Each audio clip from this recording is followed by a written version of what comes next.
পোৱা গ'ল 5 বজাৰ লগে লগে নিৰ্বাচনী যি আচলতে নিৰ্বাচনী প্ৰচাৰ অন্ত পৰিল। নিৰ্বাচনী প্ৰচাৰ অন্ত পৰাৰ পাছতে সমগ্ৰ জিলাখনৰ যদি চাওঁ, জিলাখনত 7টাকৈ বিধানসভা সমষ্টি, 7টা বিধানসভা সমষ্টিৰ নিৰ্বাচনৰ বাবে সাজু হৈছে ভোটাৰ ৰাইজ। 7টা বিধানসভা সমষ্টিত প্ৰায় 15 লাখ ভোটাৰ। নগাঁও দেখুৱাইছোঁ, নগাঁও জিলাখনৰ প্ৰতিটো সমষ্টিৰ পৰা আমি নিৰ্বাচনৰ বাতৰি সংগ্ৰহৰ বাবে গৈছোঁ। ৰাইজ ওলাই আহিছে, বিভিন্ন নেতাই ভাষণ দিছে, মুখ্যমন্ত্ৰী আহি নিৰ্বাচনী প্ৰচাৰ চলাইছে, বহু হাই প্ৰফাইল নেতা, বিৰোধীৰো কেইবাগৰাকীও নেতাই আহি নিৰ্বাচনী প্ৰচাৰ চলালে আৰু সেয়াসমূহ বৰ্তমান অন্ত পৰিল। আৰু দেখা পোৱা গৈছে যে পৰহিলৈ জনতাই যি গণতন্ত্ৰৰ যি উৎসৱ বিধানসভা নিৰ্বাচন, এই নিৰ্বাচনত তেওঁলোকে ভোট প্ৰদান কৰিব। জিলা প্ৰশাসনৰ যদি মই বাতৰিৰ কথা ক'বলৈ যাওঁ যে সষ্টম হৈ পৰা দেখা পোৱা গৈছে জিলা প্ৰশাসন। মই নগাঁৱৰ ঐতিহ্যমণ্ডিত নেহেৰুবালি পথাৰত উপস্থিত আছোঁ। দেখা পোৱা গৈছে সমগ্ৰ মই পৰিৱেশটো দেখুৱাইছোঁ। দেখা পোৱা গৈছে শ শ বাহন ইতিমধ্যে সাজু কৰি ৰখা হৈছে। নগাঁও জিলাখনত সুস্থ আৰু নিকা নিৰ্বাচন অনুষ্ঠিত কৰিবৰ বাবে প্ৰশাসনৰ যি তৎপৰতা, এই তৎপৰতা এতিয়া বৃদ্ধি পাইছে। সকলো সাজু হৈ উঠিছে আৰু ভাৰতৰ নিৰ্বাচনী আয়োগৰ বিধি ব্যৱস্থাপনাৰ মাজত জিলাখনৰ 7টা বিধানসভা সমষ্টিত শান্তি শৃংখলা অটুট ৰাখি নিৰ্বাচনী প্ৰক্ৰিয়া পৰিচালনা কৰাৰ বাবে ইতিমধ্যে আৰক্ষী প্ৰশাসন সাজু হৈ উঠিছে আৰু জিলা প্ৰশাসন সাজু হৈ উঠিছে। জিলাখনত প্ৰায় 15,51,000 ভোটাৰ আছে, 7টা বিধানসভা সমষ্টি আছে আৰু পৰহিলৈ অনুষ্ঠিত হ'ব লগা এই অসম বিধানসভাৰ নিৰ্বাচন অনুষ্ঠিত কৰাৰ বাবে ৰাজ্যখনৰ অন্যান্য জিলাৰ লগতে আচলতে দেখা পোৱা গৈছে নগাঁও জিলাতো সকলো যাৱতীয় যি প্ৰয়োজনীয় কাম কাজ আছে সকলো সাজু হৈ উঠিছে। বিধানসভা নিৰ্বাচনটোৰ বাবে জিলাখনৰ 7টা বিধানসভা সমষ্টিৰ ভোটাৰসকলে ভোট দিবলৈ আহিব আৰু ভোট দিয়াৰ বাবে দেখা পোৱা গৈছে যে লগতে যি জিলা প্ৰশাসনৰ প্ৰায় 1868টা ভোটগ্ৰহণ কেন্দ্ৰ আছে, এই ভোটগ্ৰহণ কেন্দ্ৰসমূহলৈ এই বাহনসমূহ যাব। এই বাহনসমূহ ইতিমধ্যে সাজু হৈ উঠিছে আৰু যি পুলিং আৰু প্ৰিজাইডিং বিষয়া আছে, পুলিং প্ৰিজাইডিং বিষয়াৰ কথা যদি মই ক'বলৈ যাওঁ, প্ৰায় 8,000 পুলিং প্ৰিজাইডিং বিষয়া আছে এই জিলাখনৰ। আৰু দেখা পোৱা গৈছে যে এই সকলো নেতাৰ বচন শেষ হ'ল, নেতাৰ বাক বিতণ্ডা শেষ হ'ল। এতিয়া ৰাইজ ভোট দিবৰ বাবে সাজু হৈছে।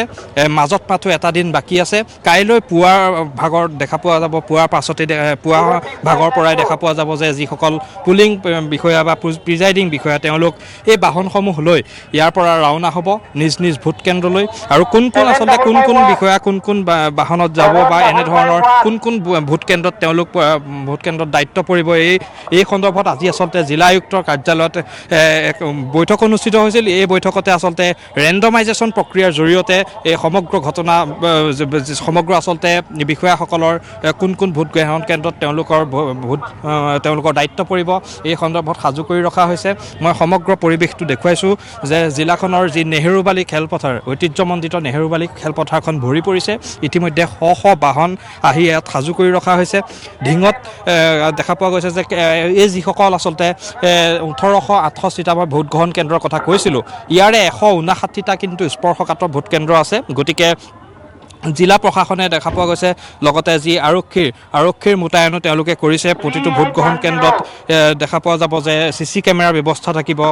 তাৰে লগতে যদি কওঁ বিশেষকৈ ঢিঙৰ কথা যদি ক'বলৈ যাওঁ, ঢিং বিধানসভা সমষ্টিত 53টাকৈ কিন্তু ভোটগ্ৰহণ কেন্দ্ৰ আছে। 53টাকৈ ভোটগ্ৰহণ কেন্দ্ৰক অতি স্পৰ্শকাতৰ বুলি কোৱা হৈছে। আৰু লগতে জিলাখনৰ যি 200টা ভোটগ্ৰহণ কেন্দ্ৰ আচলতে মহিলাই পৰিচালিত কৰিব। আৰু সমগ্ৰ জিলাখনৰ যি বাতৰিৰ কথা যদি ক'বলৈ যাওঁ, নিৰ্বাচনত দেখা পোৱা গৈছিল যে বিগত নিৰ্বাচনটোত কেইবাগৰাকীও নেতা আহিছিল, বহু বাক বিতণ্ডা হ'ল, বহু হিংসাত্মক ঘটনা সংঘটিত হ'ল। ৰহা সমষ্টিৰ কথাই কওঁ বা চামগুৰি সমষ্টিৰ কথাই কওঁ বা ৰূপহী সমষ্টিৰ কথাই কওঁ, এই সমষ্টিকেইটাত দেখা পোৱা গৈছিল বিভিন্ন ধৰণৰ ঘটনা হ'ল আৰু নিৰ্বাচনী যি আইন উলংঘা কৰা হ'ল, নিৰ্বাচনী আইন উলংঘাৰ ক্ষেত্ৰতো নগাঁও জিলাখন আচলতে দ্বিতীয় স্থানত আছিলে। আৰু বৰ্তমান সময়ত ইতিমধ্যে সকলো নিৰ্বাচনী প্ৰচাৰ অন্ত পৰিছে। এতিয়া ৰাইজে পৰহিলৈ ভোটদান কৰিব আৰু অহা 9 এপ্ৰিলত যি ভোটদান প্ৰক্ৰিয়া অনুষ্ঠিত হোৱাৰ পাছত ফলাফলৰ দিনাহে গম পোৱা যাব যে এই নগাঁও জিলাখনৰ এই 7টা বিধানসভা সমষ্টিৰ পৰা কোনে প্ৰতিনিধিত্ব কৰিব। ভাস্কৰ, এটা তথ্য আপোনাৰ পৰা এই মূৰত জানিব বিচাৰিছোঁ, যিহেতু নেহেৰুবালিত যিসকল বিষয়া পুলিং প্ৰিজাইডিং বিষয়াসকল ইতিমধ্যে তেওঁলোকক গোট খাইছে, তেওঁলোকক বিভিন্ন ধৰণৰ দায়িত্ব ভগাই দিয়া হ'ব। কেই বজাৰ পৰা তেওঁলোকক লৈ যোৱা হ'ব, ক'ত দায়িত্ব প্ৰদান কৰা হৈছে, কেনেধৰণে গোটেই প্ৰক্ৰিয়াটো কি ধৰণে চলিছে, অকণমান আপোনাৰ পৰা সেই বিষয়ে জানিব বিচাৰিছোঁ। নিশ্চিতভাৱে 8,000কৈ পুলিং আৰু প্ৰিজাইডিং বিষয়া জিলা প্ৰশাসনে নিয়োগ কৰিছে আৰু নেহেৰুবালিৰ লগতে দেখা পোৱা গৈছে নগাঁৱৰ 3খনকৈ বিদ্যালয় 10খন স্কুলৰ কথাই কওঁ 10খন স্কুল বা গভৰ্ণমেণ্ট বয়জেই কওক বা গভৰ্ণমেণ্ট গাৰ্লছ এই 3খন বিদ্যালয়তে ষ্ট্ৰং ৰুম আৰু তেওঁলোকৰ যি ভোটগ্ৰহণৰ বাবে যাৱতীয় যিখিনি সা সামগ্ৰী এই সা সামগ্ৰীখিনি লৈ অহা কাইলৈ পুৱাৰ ভাগৰ পৰা তেওঁ এই পুলিং আৰু প্ৰিজাইডিং বিষয়াসকল পুৱাৰ ভাগত আহি উপস্থিত হ'ব আৰু পুৱাৰ ভাগৰ পৰা তেওঁলোক নিজ নিজ ভোটগ্ৰহণ কেন্দ্ৰলৈ যাব আৰু লগতে পুনৰ ঘূৰি আহি আচলতে এই 3খন বিদ্যালয়তে ষ্ট্ৰং ৰুম কৰা হৈছে ইয়াৰে 10খন স্কুলৰ কথা কওঁ 10খন স্কুলত 3টাকৈ আচলতে বিধানসভা সমষ্টি আৰু গাৰ্লছত 2টাকৈ বিধানসভা সমষ্টি আৰু গভৰ্ণমেণ্ট বয়জত 2টাকৈ বিধানসভা সমষ্টি ষ্ট্ৰং ৰুম পতা হৈছে আৰু এইকেইটা ষ্ট্ৰং ৰুমতে দেখা পোৱা যাব যে তাতে যিসকল ইভিএমসমূহ তাত ৰখা হ'ব আৰু কাইলৈ যোৱাৰ সময়তো এই 8,000 যিসকল পুলিং প্ৰিজাইডিং বিষয়া আছে এই বিষয়াসকলে ইয়াৰ পৰাই এই বিদ্যালয় 3খনৰ পৰাই তেওঁলোকে নিজ নিজ ভোট কেন্দ্ৰলৈ যাব কিন্তু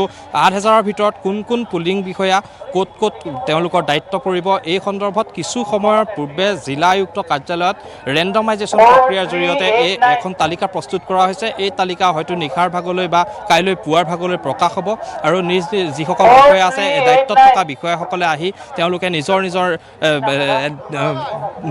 যি আচলতে নাম আছে নামসমূহ তেওঁলোক কোন আচলতে ভোট কেন্দ্ৰত তেওঁলোকৰ দায়িত্ব পৰিছে এই দায়িত্ব এই তালিকা চাব আৰু এই তালিকা চাই তেওঁলোকে এই নেহেৰুবালিৰ পৰা আচলতে বাহনত উঠি তেওঁলোক নিজ নিজ ভোট কেন্দ্ৰৰ বাবে ভোট গ্ৰহণৰ বাবে যাব ভাস্কৰ আপোনাৰ পৰা এই মুহূৰ্তত জানিব বিচাৰিছোঁ নগাঁও জিলাৰ যিকেইটা সমষ্টি আছে 7টাকৈ সমষ্টিত কেইবাটাও স্পৰ্শকাতৰ পলিং ষ্টেচন আছে এইসমূহৰ ক্ষেত্ৰত প্ৰশাসনে বেলেগকৈ কিবা ব্যৱস্থা গ্ৰহণ কৰিছে নেকি আমি যদি ৰূপহী সমষ্টিৰ কথা কওঁ ৰূপহী সমষ্টিটো তেনেধৰণৰ কেইবাটাও পলিং ষ্টেচন আছে যি অত্যন্ত স্পৰ্শকাতৰ সামগ্ৰী সমষ্টিটো সেই একেধৰণৰ এটা পৰিৱেশ এবাৰ বহমপুৰৰ ক্ষেত্ৰতো বৰ এটা সন্তোষজনক হ'ব যেন নালাগে গতিকে এই সমূহৰ ক্ষেত্ৰত প্ৰশাসনে কিবা বেলেগকৈ ব্যতিক্ৰম কিবা ব্যৱস্থা গ্ৰহণ কৰিছে নেকি ৰঞ্জন প্ৰতিটো ভোটগ্ৰহণ কেন্দ্ৰৰ বাবে সতৰ্কতামূলক ব্যৱস্থাৰ ক্ষেত্ৰত যদি মই ক'বলৈ যাওঁ প্ৰতিটো ভোটগ্ৰহণ কেন্দ্ৰতে CCTVৰ ব্যৱস্থা আছে আৰু লগতে 251টা ভোটগ্ৰহণ কেন্দ্ৰত দেখা পোৱা গৈছে 235টা ভোটগ্ৰহণ কেন্দ্ৰ ইতিমধ্যে স্পৰ্শকাতৰ বুলি প্ৰশাসনৰ ফালৰ পৰা চিহ্নিত কৰিছে আৰু ইয়াৰ ভিতৰত ঢিং বিধানসভা সমষ্টি যিটো আছে ঢিং বিধানসভা সমষ্টিত 51টাকৈ ভোটগ্ৰহণ কেন্দ্ৰ তেওঁলোকে স্পৰ্শকাতৰ বুলি চিহ্নিত কৰিছে গতিকে এইসমূহৰ বাবে যাৱতীয় যিসকল নিৰাপত্তাৰক্ষী মোতায়েন কৰা হৈছে 27টাকৈ যি বেটেলিয়ান ফ'ৰ্চ আছে এই ফ'ৰ্চক এই জিলাখনৰ দায়িত্বত নিয়োজিত কৰা হৈছে গতিকে জিলা প্ৰশাসনৰ ফালৰ পৰা সতৰ্কতাৰ ক্ষেত্ৰতো দেখিবলৈ পোৱা গৈছে যে বিহিত ব্যৱস্থা গ্ৰহণ কৰা হৈছে আৰু লগতে যিসকল ভোটগ্ৰহণ কেন্দ্ৰ আছে ভোটগ্ৰহণ কেন্দ্ৰসমূহতো প্ৰতিটো ভোটগ্ৰহণ কেন্দ্ৰতে CCTVৰ ব্যৱস্থাও থাকিব আৰু মোবাইল ফোনৰ কথা ক'বলৈ যাওঁ যে ভোটদানৰ বাবে যেতিয়া যাবৰ সময়ত কোনো ধৰণৰ মোবাইল তাত ভিতৰত এলাউ কৰা নহয় এনেধৰণৰ কেইবাটাও নিয়ম জিলা প্ৰশাসনৰ ফালৰ পৰা প্ৰয়োগ কৰা হৈছে আৰু এই নিয়মসমূহ মানি শান্তিপূৰ্ণভাৱে যি ভোটগ্ৰহণ প্ৰক্ৰিয়া চলি যোৱাটো জিলা প্ৰশাসনে প্ৰকাশ কৰিছে